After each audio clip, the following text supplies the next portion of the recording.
With whom, Mama? With the woman in the picture. She's too tightly laced. And what's the doctor saying, Papa? He's saying that unless she learns to loosen her corset, she'll go on fainting in public, and life will be a misery for everyone who knows her.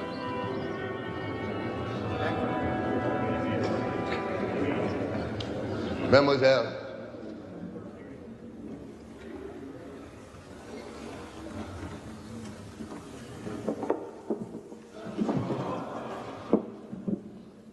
No, the young lady is not, as we might think, already hypnotized. Do you not see at once, gentlemen, in her physical bearing, that wax and flexibility in her face, that dullness, la belle indifférence, which links the hypnoid and neurotic states? Gentlemen, the lady is in love. 4 years ago, the object of her love parted harshly from her with words of shocking fidelity on the Faubourg Saint-Antoine. For a while, she stood rooted to the spot, and then she walked home. 10 days later, mark the interval, she found that while she could rise from her bed at home without difficulty, a strange impediment had descended on her during the night.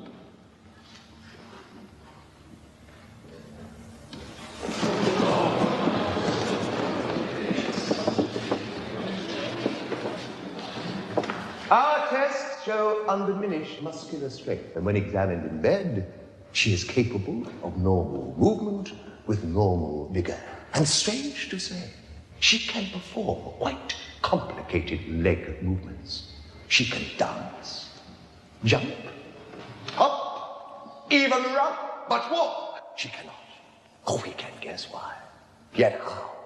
How, gentlemen, has she unlearned to walk? Our second patient derives his illness from a less romantic event. A minor railway accident leading several days later to a localized hysterical paralysis. Now, I say hysterical because... My sweet princess, Paris overwhelms me. I never knew what it was to feel so provincial until now. Even Charcot's lectures appear to belong to the beau monde in all their finery as much to the students of medical science. And Charcot holds them all spellbound. At once doctor, sage, and ringmaster. The great man himself has welcomed me most cordially and arranged a cubicle in the laboratory with all the pickled brain tissue a devout neurologist could wish for. But alas, brain tissue. When I look through the microscope, I might as well be back in Vienna. So I flee into the streets, to the Cité, to Notre Dame, to the Louvre, where I feel a cultural being once more. Yesterday, I walked in a daze down the alley at Versailles with its stone guardians overlooking a nature trimmed and tamed. What splendors, and what a barbarous people. The streets are filled with shouting news vendors and partisans of every revolutionary creed under the sun. The parks are crowded with lovers. Wet nurses feed their charges openly on plein air. Even in the Louvre, French women can scarcely stand before Grecian manhood without sniggering. I am avidly reading The Hunchback. Believe me, the French people haven't changed. This is the place to read it. And how it makes me ache for you. When Don Claude, the priest, bound by eternal vows, conjures up pictures of Esmeralda, his beloved, one night in particular, so Hugo writes, they so cruelly inflamed his priestly virgin blood that he tore his pillows with his teeth, leapt from the bed, threw a surplice over his nightgown, and thus half-naked, wild, with fire in his eyes, he left his cell. The tragic railway collision at Clermont-Ferrand earlier this year, resulting in several fatalities. This gentleman was among the fortunate. He appeared to have escaped the crash without injury, having thrown out his right hand to save himself from being flung across the carriage. With the onset of paralysis, however, he has joined the long queue of those suing the railway company for damages for loss of health and employment. Your right hand, please. Railway accidents are a prolific source of legal claims from members of the general public. The question arises, are all these claims justified? Are there no malingerers among the claimants? Here is a man with a paralyzed hand, and yet There are half a dozen witnesses who will testify that the man's hand never encountered the floor, the wall, or any part of the railway carriage in question. All it struck was thin air.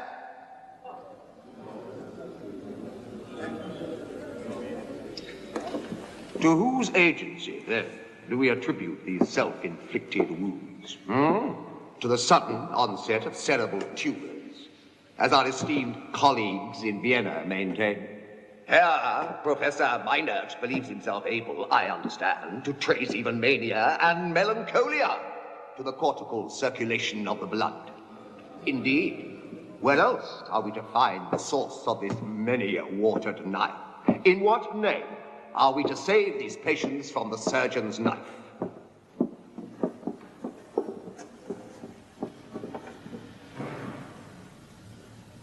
Mademoiselle, you are of the Faubourg Saint-Antoine.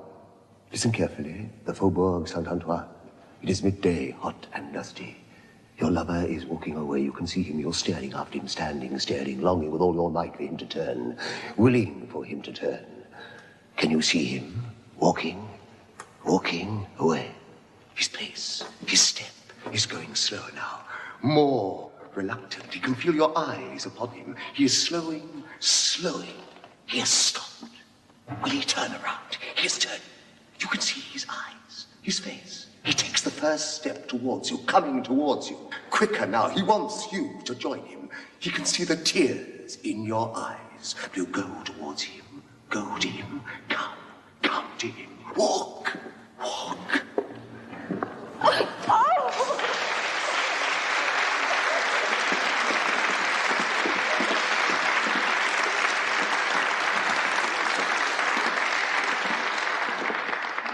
She is now in the arms of her beloved, but only for a short time. Unless we release her, unconsciousness will intervene. This is no cure, gentlemen. It is a passage from one abnormal state into another, even more removed from reality. Now, monsieur, close your eyes. Listen attentively. Raise your right arm. Palm upwards. Slowly extend the fingers. I say extend the fingers. And slowly close. Slowly.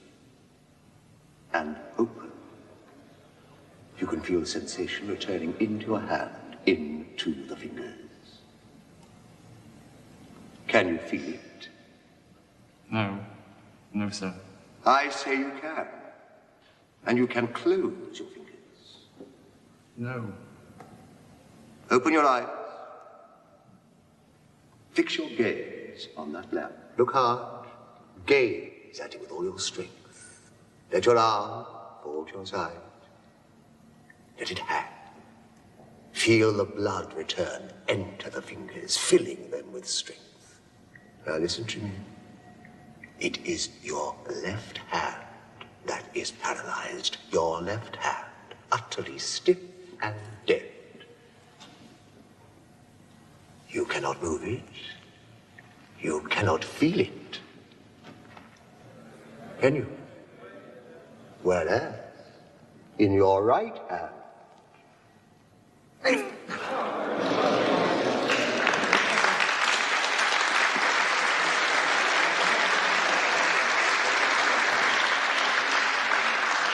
sensation has returned.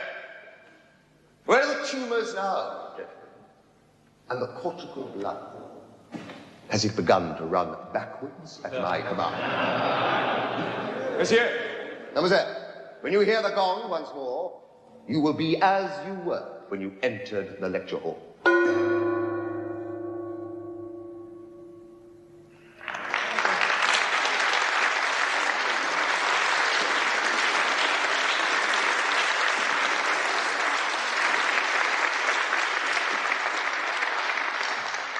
Enough for one day.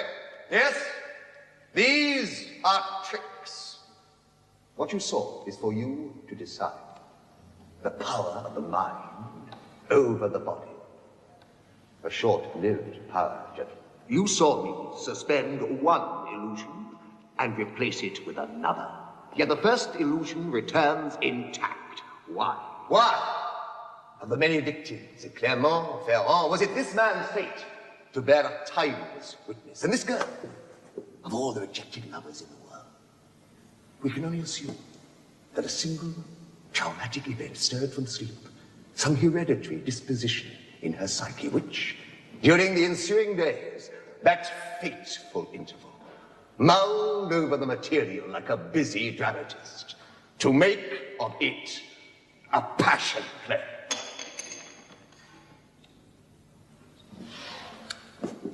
And here, at the Salpêtrière, what can we do for these poor actors tyrannized by their predestined role? Will hydrotherapy or tonics ease them off the stage?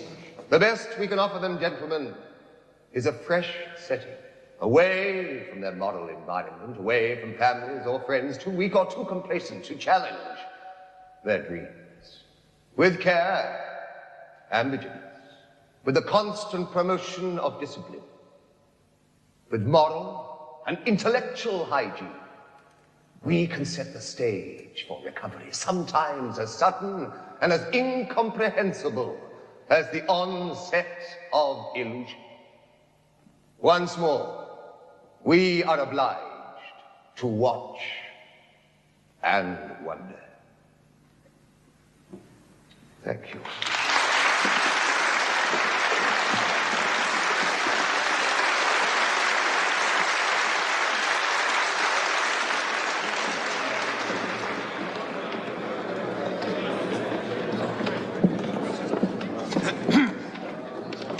Monsieur, don't you recognize me? Lef Osipovich von Darkshevich. I spent some months at the General Hospital under your guidance. Yes, of course. Forgive me. I am a stranger here myself. Tyrannized by my role. I know no one, and the Parisians are Parisian. I know somewhere moderately friendly where one can drink, if you're not too busy. It would be an honor, Herr Gott.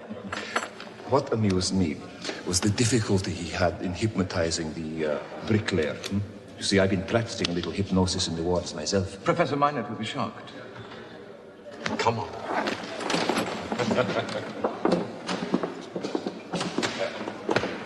About the bricklayer, did you notice that what was paralyzed was merely the man's idea of his hand? The muscles that worked the hand were unaffected. There might be an article to be written on the hysterical paralysis of a given part of the body as defined by the popular idea of its limits, not the anatomical facts. I'm full of ideas myself. The Charcot has fallen out with his German translator. And as soon as the opportunity... Tell me, do you think it's true that under hypnosis the subject will do anything you command? Within reason. That's to say, unless you try to violate their moral will. But isn't that exactly what attracts the two Paris to Charcot's demonstrations? I attended one where he persuaded a girl to stab and kill a number of imaginary assailants. Yes, in self-defense, granted. But when he left the hall, some medical students suggested to her that she was in the bath and should undress. And did she? No, she went straight into an hysterical crisis. You see? All the same, it's odd she was so quick to perceive the difference between their intention and Charcot's. Sure.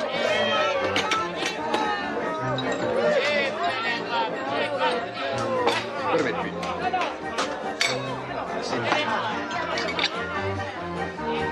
No. What puzzles me is that Charcot denies the curative properties of hypnosis. I mean, surely the power of suggestion has been proved time and again. There's vast literature on the subject. So vast that I spent all my grant on books and hardly an hour over my pickled brains in the laboratory. Indeed.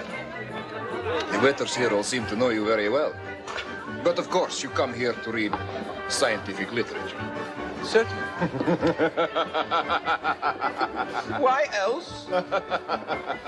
Paris seems to have infected your mind, my friend, as it has your clothes. What is wrong with my clothes? Look at yourself. You're like a German peasant at a funeral. You can't go around Paris like that. I think I better introduce you to my tailor. And my barber. A good French haircut, what do you say? Hmm?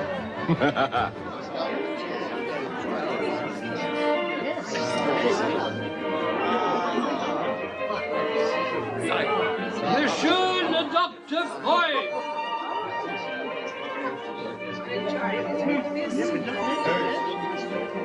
My precious darling, no letter from you today. Instead, one from Ignace, scarcely disguising the gravity of his illness. Comfort me now, and write soon. Tonight, I'm invited to one of Charcot's soirees, fortified with cocaine and a new frock coat. Paris has bankrupted me, but I shall see you all the sooner. Monsieur Freud, the Freud of cocaine. Delbert, you see, your reputation precedes you. Don't worry. I am strongly in favor of this substance. In certain circumstances.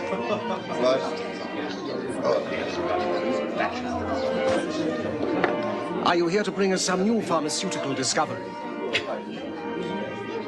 Merely neurological research while attending the master's lectures. Ah, the lectures. An admirable showman, is he not? And his willing ingenue. They rival Sarah Bernhardt. In a sense? In every sense. I'm not sure I understand. Oh, I think you do. Surely. It's common knowledge. All been rehearsed. These obedient hysterics. Didn't you know? No. Don't tell me you've been taken in. It's a delightful game. Rehearsed, monsieur, by whom? Not by Charcot. I dare say not. But by his assistants. Down to the last detail. His Excellency, Prince Karl Heinrich of Saxony. Please, Carl. Come this way, please. You have been listening to gossip, monsieur?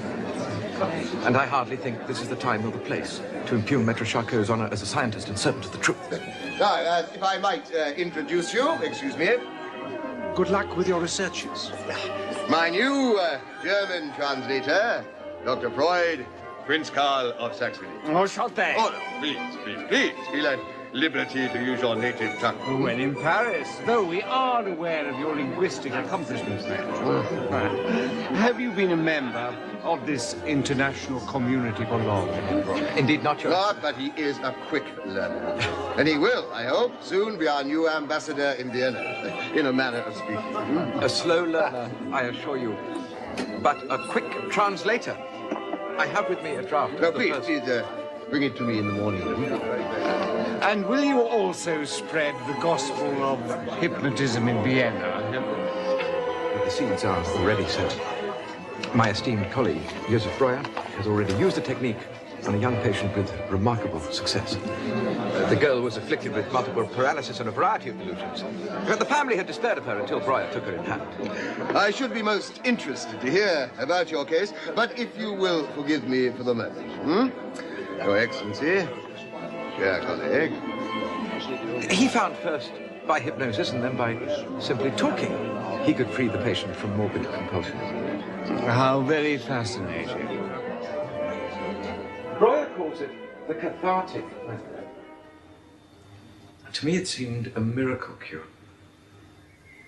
Somehow, Bertha was able to learn the secrets of autosuggestion and defy the commands of her disease, lancing the painful memories one by one until she repossessed her past entire, her soul. I believe the process was as tortured as a medieval exorcism. Remarkable. Has he published a report? There are such cases. But we, the doctors, must learn to walk before we can run. And some of us must sleep, monsieur. When time permits, I shall inspect your debut as a translator. And I trust you will send me the rest from Vienna. Hmm?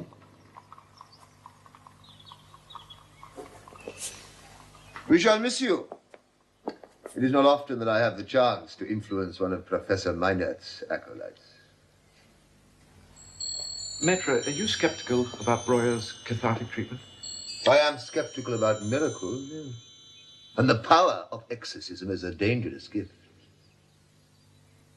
I know a great deal about medieval torture. There are hazards, certainly. Indeed, in this case, I believe the patient fell in love with her torturer. Of course. Of course. And so did the witches. The seat of hysteria, my friend, is not in the mind, but in the genitals. I tell you, in the genitals. Without sexuality, there would be no such illness. Don't you believe me? Do you find this in many cases? In every case. You are a man of some intelligence, but I hope the capacity for self-examination. Now, no doubt you suffer intermittently from migraines, neurasthenia, fatigue, depression. You appear unmarried. Tell me then, to what do you yourself attribute these modest neurosis? Since Ignaz's death, she won't leave the house. She sits reading. She must burn his letters. Burn them. Tell her. It's important to clear her mind of it.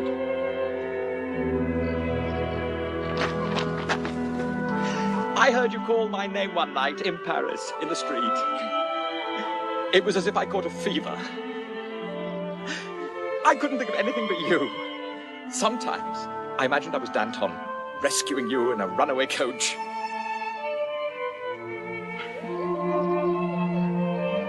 Marty, it's been 4 years. I know your mother was engaged for 9, but I can't go on waiting. I've come to ask you to forgo the ceremony. Rings, presents. To ask me? Or to hypnotize me? Come now, I'm serious.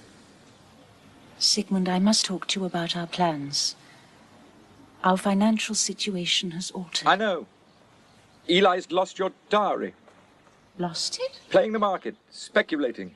He hasn't lost any of it. I told you he's invested it. It's safe. Then why does he avoid the subject every time I bring it up? It's not for you to ask him where the money is. No wonder your mother's so quiet. My dowry is secure, believe me, what there is of it. As for Mama, we discussed everything at Christmas time. Her objections now are purely practical. Yes, but doesn't she understand what Paris has done for me? For my standing in the profession? I'm Charcot's chosen translator. People will listen to me, even Meinert, yet in your mother's eyes... Will you let me speak? Last week, Aunt Leah offered me a wedding gift of 1,250 gulden. A gift? Now, add that to Uncle Joseph's legacy, subtract... You mean we can get married? 1,000 for my trousseau and our house linen. House linen? I'd marry you without a sheet to our name. Oh, Marty. Wait. Siggy, you must understand. Mama will not countenance this marriage unless you learn the wedding ceremony and the proper responses in Hebrew. Eli will teach you. I'll say them in Sanskrit if that's what you require. In Hebrew. And with a straight face. Hare at Mokudesh's Libet haba Asukadas Moshe Israel. I've already learnt it.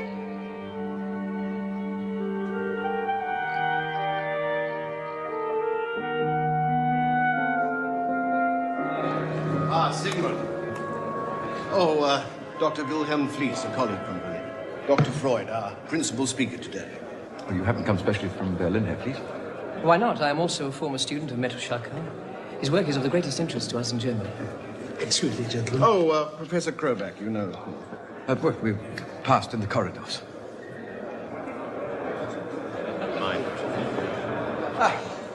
Good luck. Thank you, sir. And congratulations on your marriage. My God, is he drunk? Good luck. Rumor has it, Siggy, you were planning to walk to Hamburg for the wedding. Well, I borrowed the train fare from my wife's sister. You should have come to me. And be further in your debt. Now, this way you're free to approve or condemn my lecture as you please. Gentlemen, during my 6 months visit to the Salve Freud in Paris, I was privileged to witness some remarkable developments in the treatment of hysteria, through which Maitre Charcot has, I believe, transformed our understanding.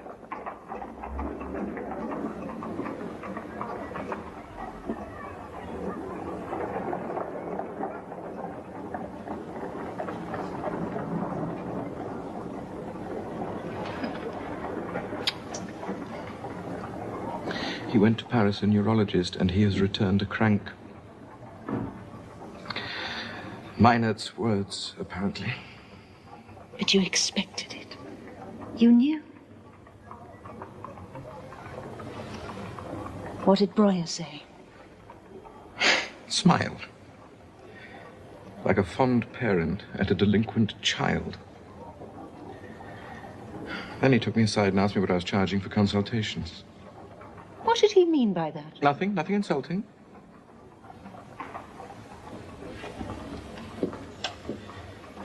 Merely to remind me that a doctor in his first year of general practice, a doctor of controversial reputation, would do well to set modest fees. Joseph means well.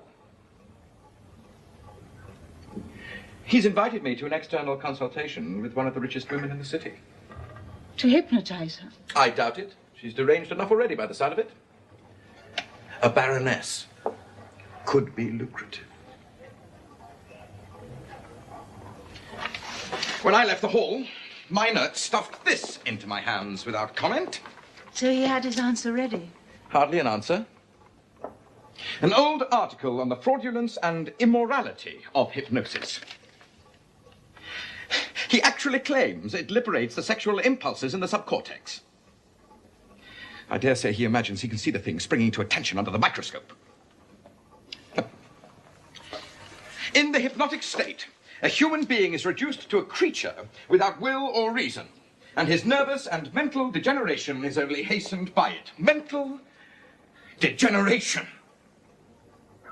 Most hypnotic cures, in inverted commas, are the result either of lies or self-delusion on the part of doctors and patients whose depraved activities are achieving the proportions of a psychical epidemic among the gullible and the corrupt, the narrow-minded, drunken bigot.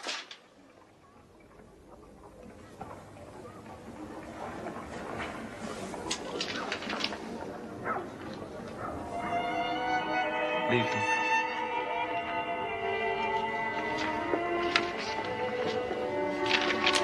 Let the girl do it.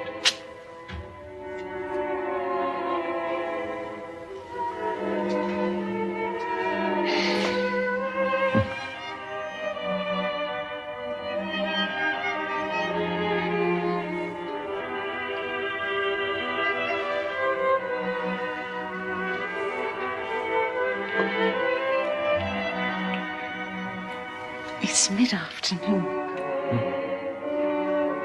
Didn't you know? That's the hour of depravity in Vienna. Pentheus, a poem, dedicated to my dear friend, Professor Rudolf Kroback, gynecologist and magus. Out of the gates of timid Thebes strides the daring one, at dead of night, drawn to the moon's pale sheaves as if by Ariadne's thread. With serpents black the woodland seethes. The mother's rites are worshipped here, and Dionysus in the leaves beckons the weary traveler near. My twin, he breathes. lives, and on him wreathes the Breuery. Berries of blood he crushes to the breast that seethes once more with life's undying flood. You do me too much honor. You deserve more. But as I'm sure you noticed, I ran out of rhymes. Baroness, may I present Dr. Freud? A young colleague and lecturer in neuropathology who has recently returned from a 6-month visit to the Salpêtrière. So, you have been working under my beloved Charcot. Do tell me, is his wife still fornicating with hussars? I failed to inquire, madame. Dr. Freud has brought with him some equipment modeled on the latest developments in electrotherapy from Paris. Indeed.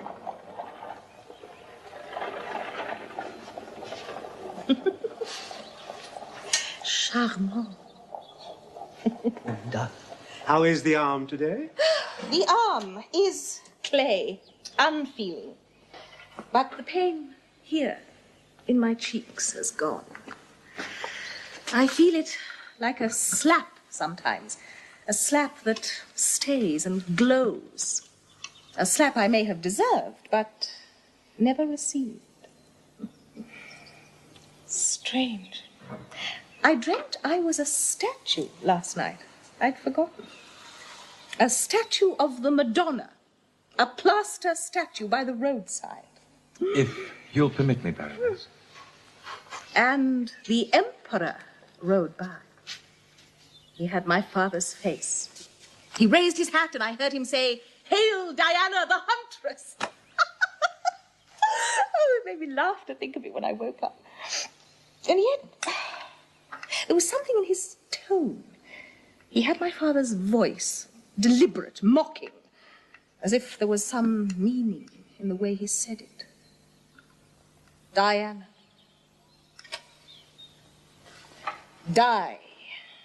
Anna. My name is Anna. You may begin.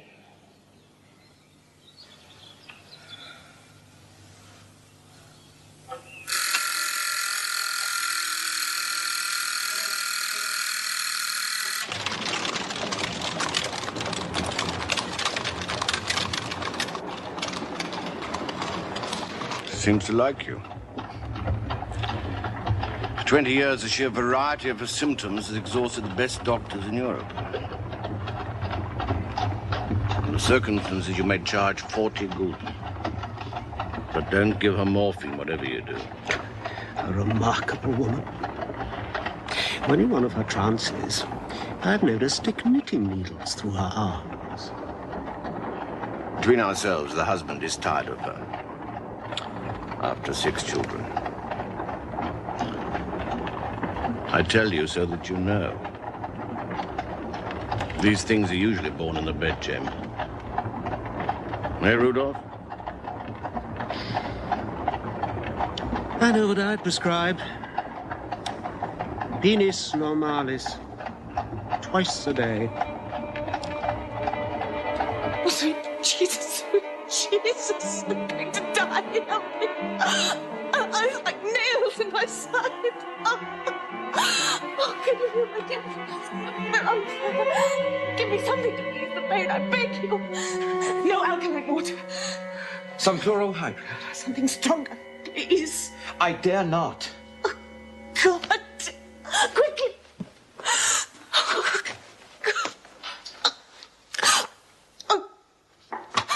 I can feel it rising, swelling in my throat like I can't swallow.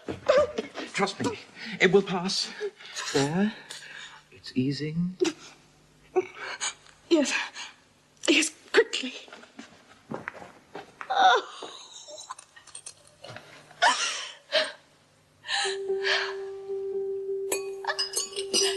Look, in the trees. It's 2 men hanging. The 2 of you. Can't you see? in the trees. It's you and Breuer.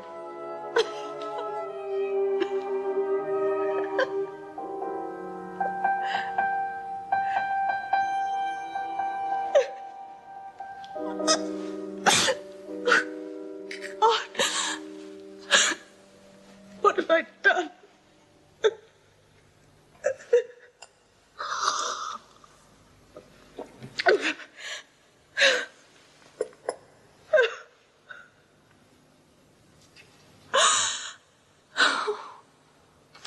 Just now. Do you know what I thought? You, with your soothing voice, like Breuer. You're a match, you see? Like pendants, a pair of you. Pendants. Hanging.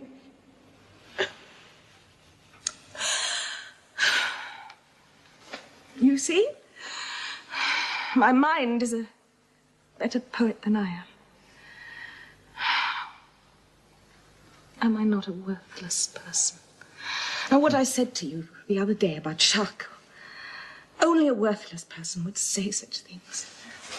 Believe me, it's not incompatible with an unblemished character or a well-governed mode of life. Many of the finest minds, the most gifted and the most generous, have suffered what you're suffering. A nice speech. I'm hungry. Will you take some food with me? Oh, some caviar. No, thank you. I want some. As you wish. Do something for me. Fetch my children. It's 2 in the morning, Baroness. Fetch them, do you hear me? Why won't you fetch them? Baroness. Don't use that tone to me. You peasant. You've stolen. You've taken everything. You bitch. Husband, children, everything I've loved. I'm not your governess. Look at me.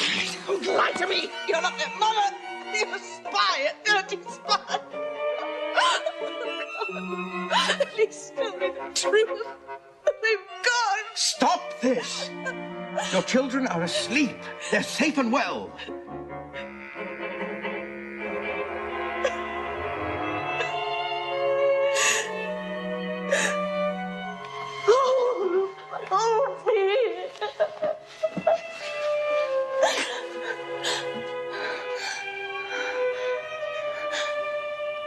I need a massage. Oh, please. A genital massage.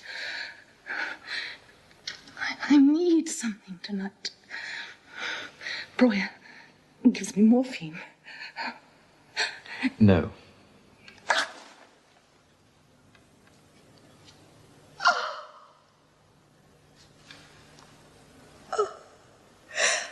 Has the pain returned? And you said it was like a slap you had deserved but not received. Tell me, is it possible that you once received one that was not deserved? Never? No! I'm going to be sick. You're not. You'll turn to me. Look at me. You no longer feel nausea? It's passing. The pain, too, is passing. The pain of the slap. Close your eyes and listen to me. The pain is easing, draining from your face. You feel relaxed, drowsy, free of tension. There is no pain. There is no longer any pain. You feel sleepy. When I tell you to open your eyes, you will do so, And there will be no more pain. Only the need for sleep. For long, long sleep. Open your eyes.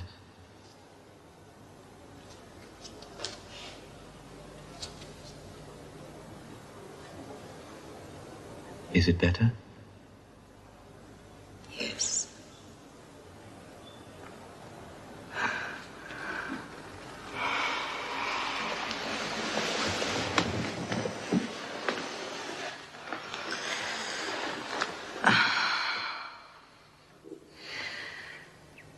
Doctor, do you play chess?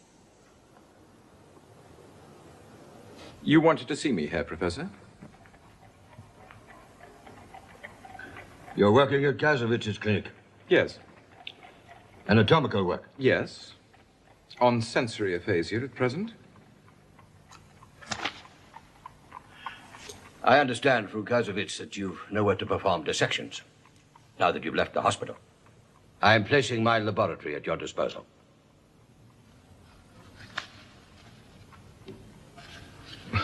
That's most generous of you. Particularly in view of the opinions you hold about my other work. In the field of the neurosis. Neuroses? Have you ever had gut? Keep it that way.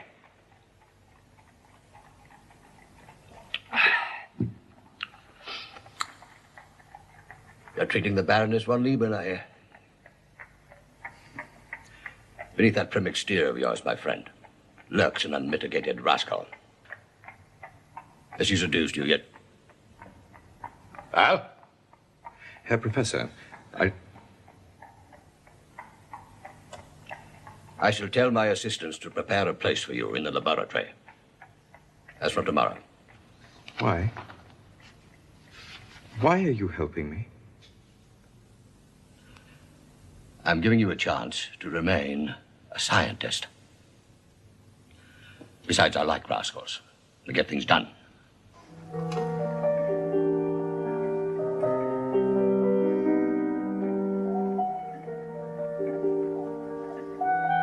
And how's the railway magnate? A glorified clerk, I assure you. But I understand you've procured the power of free pass to travel anywhere in Europe. You don't suppose he suddenly decided to take advantage of it today? He's simply gone for a walk around the ring. Mama. One of these days you'll find me in your surgery. You'll have to wait in line. Won't she? Some days. Others, I feel like the lion in the story. 12 o'clock and still no blacks. That'll be your father. I don't suppose he has the faintest idea what time it is. I'll warn him. To the table, children.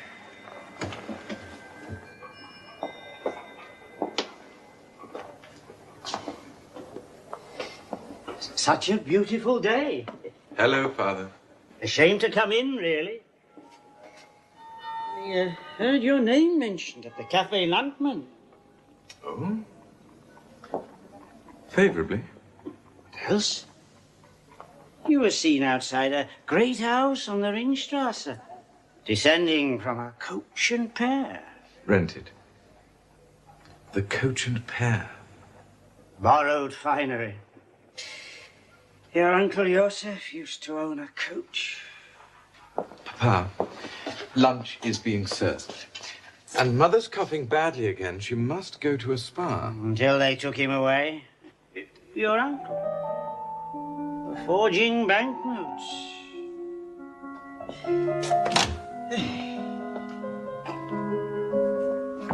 It was my father's birthday, 4 days.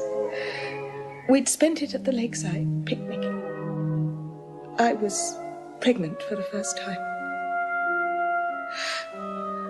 I lay in the hotel bedroom waiting for Georg. Reading. Can you remember what you were reading? Oh, I was a voracious reader in those days. Montaigne, Francis Bacon. I read the same page again and again that night. Waiting. Counted the roses in the wallpaper. Imagined Georg drowning, floating. Imagined lovers. I pretended to be asleep when Georg came in. Pretended not to smell his breath as he climbed into bed. Then, as the shame, panic of my dreams came back to me, I turned, put his hand on my breast.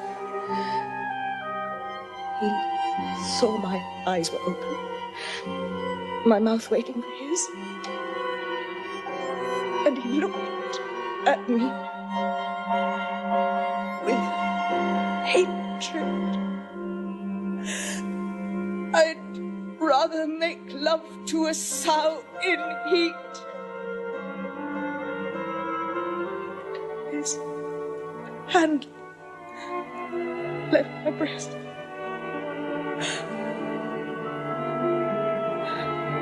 And though he never touched me, I felt him spin my head round on the pillow, burning. Felt it like a blow. I couldn't cry. I couldn't move. Listen to me. You are no longer at Aussay, at the hotel. No longer in trance.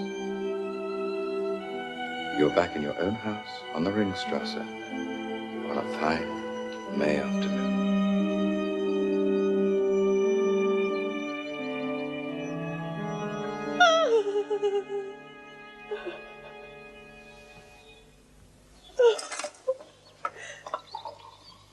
Can you remember what you told me? Every word. Oh.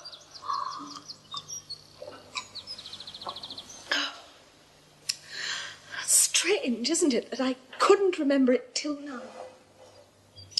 It seemed so clear in my mind. What is the date today? 24th? Oh, of course. My father's birthday. How did you know? You mentioned it yourself 3 days ago. He would have been 80. It was his 61st birthday that day at Aussay. Why do they hide from me these memories? As if my life had been chopped into pieces. Why? I can remember once, when I was 15, propped up in bed, some childhood illness, and my grandmother was sitting beside me, reading to me, while I entertained improper thoughts. And she shot me a look as if she knew. And at once I felt such a pain here, as if she'd pierced my brain. It's as though I have the power to convert ideas into flesh. The slap that never came except in words. The nails that I feel sometimes inside. The ball that rises in my throat when I have to swallow something unpalatable to my mind. And even... My dear, when I look at you and once more think improper thoughts, I am so filled with shame, I feel dizzy. I've told you more things in these last few months, more things than I care to remember.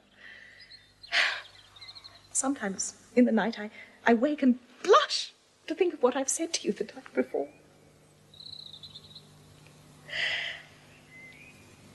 Is it possible, do you think, that I am to be free of the slap? Or is it just another interval at the play? If other patients are anything to go by, you will be free of that particular symptom. Why? Just by telling you? No, not by telling me. By reliving the events. You've told me about the incident before. I have. You told me calmly, of your own free will, here in this room. But you told me without emotion, embarrassed by the stranger you were telling. So you've forgotten it. As surely as you did the night itself at Hacer. Then, too, but far more powerfully, you withdrew from the experience and left a poisoned thorn in the memory. Now, at last, you've drained the poison. And I told you before? And treated you like a stranger? Well, that was weeks ago. Today we've tunneled deep, and I think I've earned a cigar.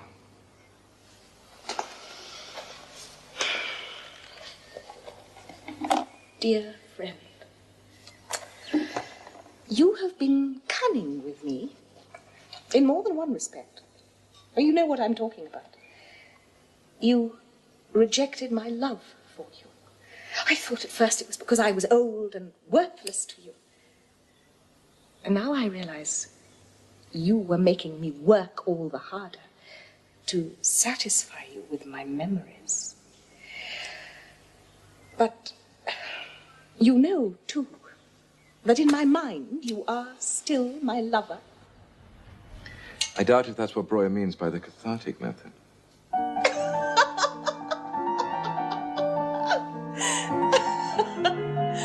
Sometimes I think I know her better than anyone in the world. Better than me. Or certainly better than myself. But we don't have hallucinations, you know. Or weaving fits, confessional trances to illuminate our fantasies. It's nothing to be jealous of, believe me.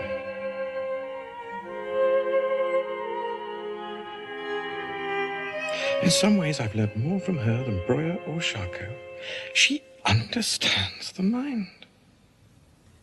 Its jumps, its lurid puns, and how the body mimics them, drawing attention to some hidden incident.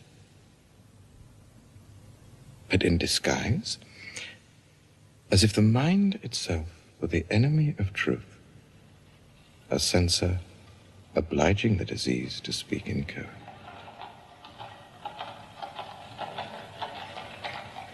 Her own description. Sometimes she gives me these ideas fully formed. And what have you given her? A friend.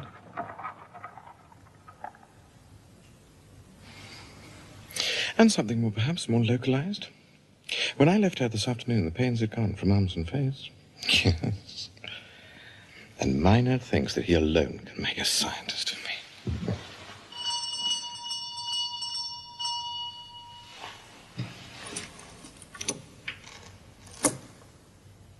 Someone at the door. Marty.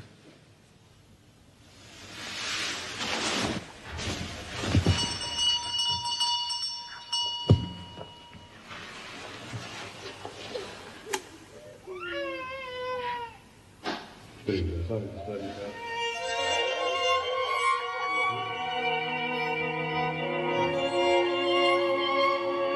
the Baroness. I'm her own servant. She suffered an acute relapse, pains in her side.